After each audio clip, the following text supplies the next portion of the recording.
Quien también acudió a comparecer a la Cámara de Diputados fue el secretario de Educación Pública, quien ante comisiones dio cuenta de la política educativa en el último año de gobierno del presidente Enrique Peña Nieto. Antes de iniciar con esta comparecencia, el funcionario rindió la protesta de ley de decir verdad, como parte de la glosa del sexto y último informe de gobierno del Ejecutivo Federal. Vamos a ver todos los detalles. Protesta decir verdad ante esta Cámara a la que comparece con la finalidad de continuar y profundizar en el análisis del sexto informe de gobierno y enriquecer el diálogo entre los dos poderes. Enterado de los alcances y consecuencias legales de ello, si así no lo hiciera, que la nación se lo demande. Ya en su intervención, el secretario de Educación Pública señaló que México cuenta con el noveno sistema educativo más grande del mundo, con más de 36.5 millones de alumnos. Además, destacó que cada día 2.085.000 maestros trabajan en 258.000 escuelas en la República, las cuales el 86% son públicas. Se refirió a los diversos procesos del servicio profesional docente en los que han participado más de 1.520.000 maestros de educación básica y media superior. Gracias a ello, están ingresando 1 de cada 4 aspirantes a la escuela pública, es decir, los mejores maestros para los niños de México. Gracias a ello, 242.000 maestras y maestros han obtenido su plaza o promoción de manera transparente y exclusivamente por su esfuerzo, su mérito y su capacidad. Y más de 133.000 docentes están percibiendo ahora distintos incentivos económicos al haber obtenido las calificaciones más altas en su desempeño.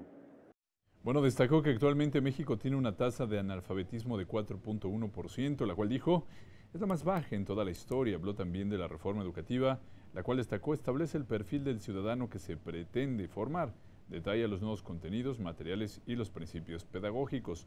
Sin embargo, reconoció que la transformación de la educación es un proceso complejo. También habló sobre el gasto de los servicios en educación básica.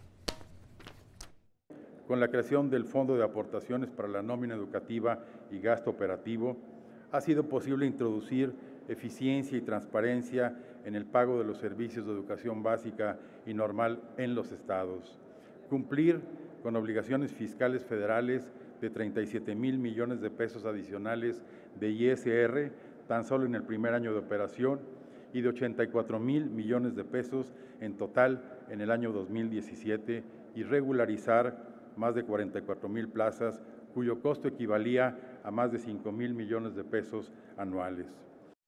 Iniciaron las rondas de preguntas, respuestas y réplicas. El Partido Verde Ecologista recordó que la implementación de políticas públicas en la educación tuvo que generar una reforma en materia.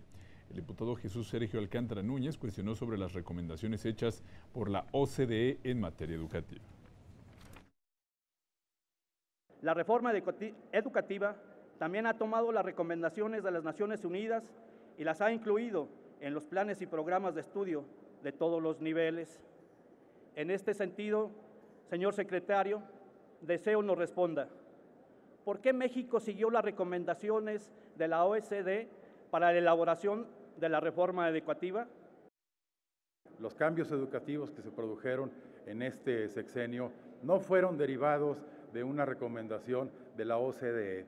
En realidad, como quizás algunos recuerden, desde 1979 que se celebró en México la conferencia de la UNESCO sobre educación, se plantearon una serie de innovaciones, de recomendaciones, no solo para México, sino para todos los países emergentes. Es un peligro para México y es real, y ese será retroceder en la calidad educativa, dar marcha atrás y abandonar el camino logrado. Señor secretario, el Grupo Parlamentario del Verde Ecologista reconocemos los avances de la reforma educativa y estamos al tanto de los retos que aún están frente a nosotros. El grupo parlamentario del PRD, en voz de la diputada Luisa Estefanía Rosas Martínez, se pronunció por el balance entre el respeto a los derechos laborales y el correcto desarrollo educativo. Señaló que aún existen escuelas que no disponen de agua. Pidió mayores esfuerzos para mejorar la infraestructura física educativa y cuestionó también la situación de los docentes. Me gustaría preguntarle si existe una carencia de plazas educativas por motivos presupuestales. ¿Por qué no se están otorgando estos espacios y cuáles son los mecanismos que se han implementado para mejorar esta situación? Secretario, me interesa mucho conocer el estado en materia de protección a los grupos más vulnerables. En materia de plazas disponibles, me preguntaba usted si hay alguna limitación presupuestal. La respuesta es que no, pero voy a explicar por qué. A partir de los concursos de ingreso, como ya mencionaba yo, han ingresado por vez primera a la carrera docente aproximadamente 202,000 nuevos maestros a todas las escuelas del país. Sin embargo, hay una asimetría de crecimientos de matrícula en donde algunos estados, como el caso de Baja California Sur o de Quintana Roo, son estados que están teniendo un crecimiento de matrícula mucho más veloz al de otras regiones o estados del país. La reforma educativa nos deja grandes retos. La fragilidad de nuestros niños con menos recursos, las complejas relaciones laborales y administrativas entre los docentes, la auténtica preocupación radica en cómo alcanzaremos una verdadera comunidad de aprendizaje, que logre dotar al individuo de las herramientas necesarias para mejorar su condición, su entorno y su mundo. Bueno, también Movimiento Ciudadano destacó que hay elementos suficientes para hablar de crisis de maestros en su desempeño porque no tienen certeza laboral. El diputado Mario Alberto Rodríguez Carrillo señaló que no hay parámetros claros del desempeño profesional y el conocimiento profesional. El problema es que, ¿dónde deja el desempeño laboral de aquellos que tienen una gran antigüedad?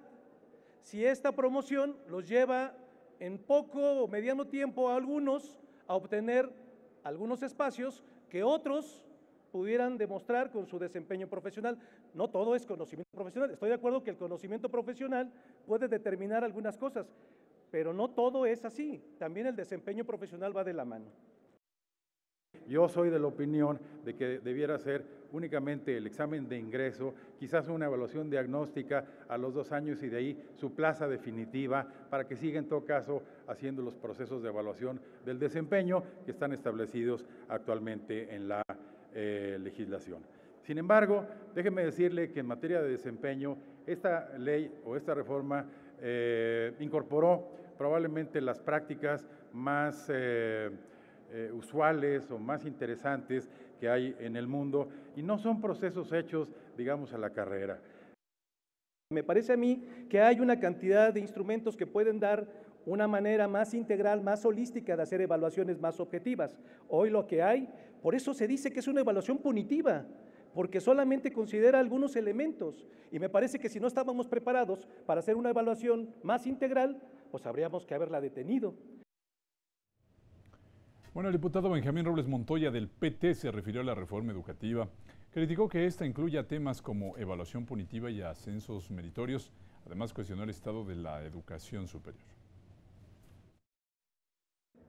Las de ustedes son escuelas al 100, pero de corrupción, de coronilla hasta la corrupción. Por eso, que quede claro, la reforma educativa se va a cancelar.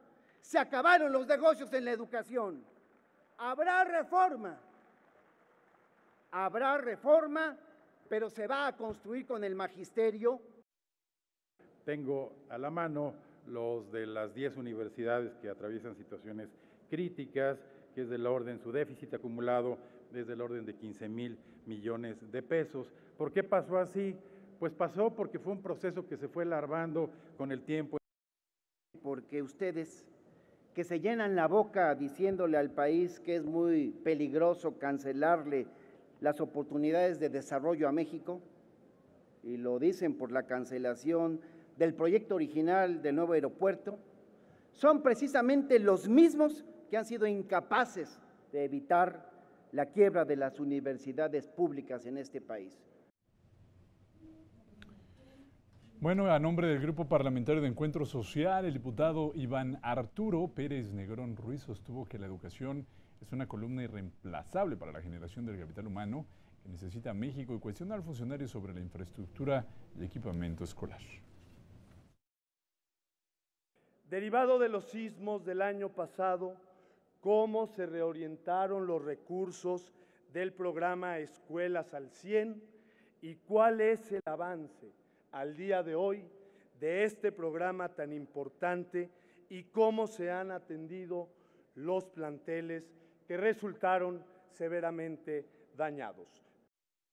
Es que todo el proceso de reconstrucción de escuelas derivadas de los sismos de septiembre del año pasado se dividió en dos partes. La Federación no ejecuta las obras en los estados, únicamente en el caso de la Ciudad de México, y para el caso de los estados lo que hicimos fue suministrar los recursos suficientes.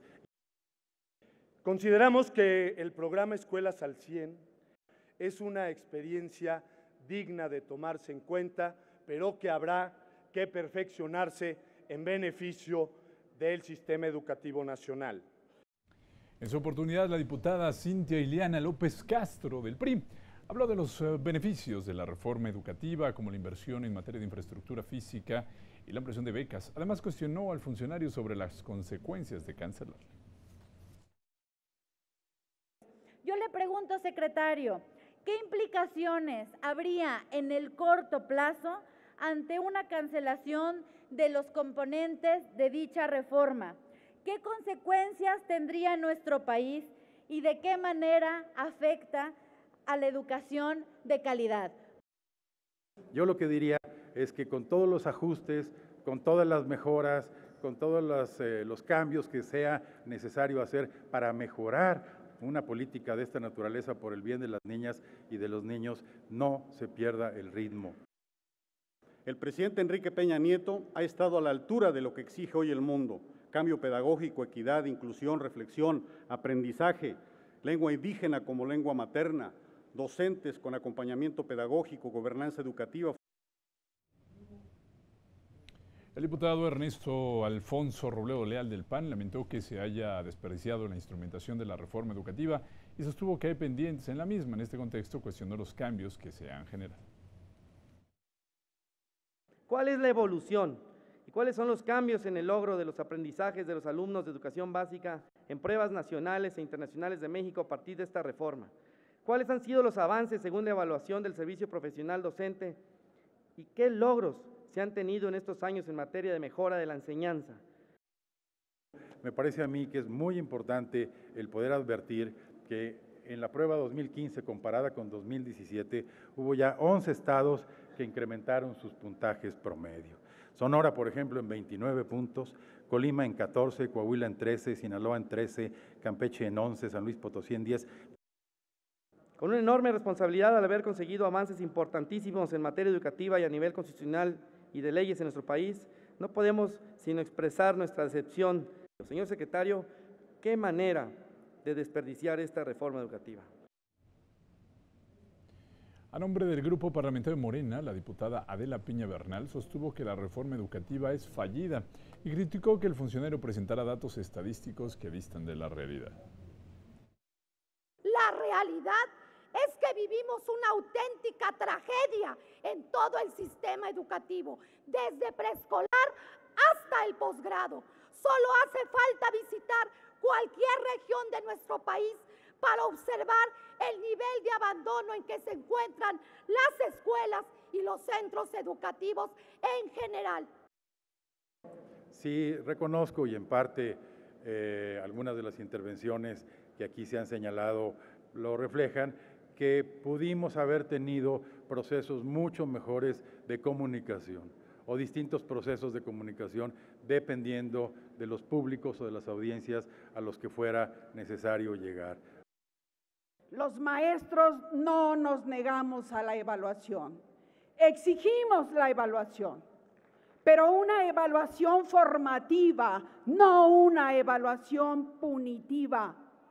Evalúen el contexto y evalúen incluso los medios masivos de comunicación que envenenan las mentes de nuestras niñas y nuestros niños.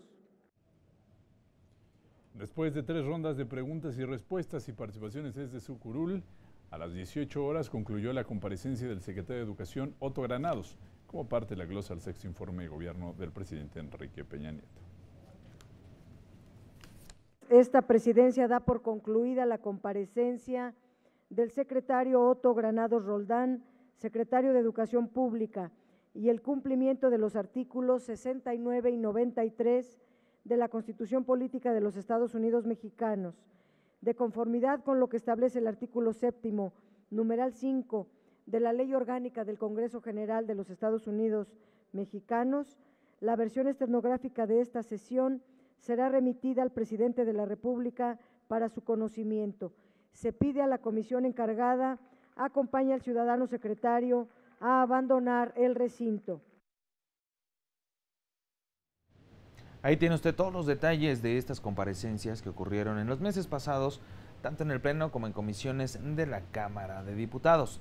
Les recuerdo nuestras diferentes redes sociales, por Twitter, @NoticiaCongreso, por Facebook y YouTube, Canal del Congreso. También puede visitar nuestra página de internet, www.canaldelcongreso.gov.mx, o incluso descargar la aplicación del Canal del Congreso para cualquier dispositivo móvil. Todas estas herramientas que le ofrece esta televisora para estar al pendiente del trabajo legislativo federal. Eso es todo de Noticias del Congreso. Cuídese mucho, sea feliz. Hasta pronto.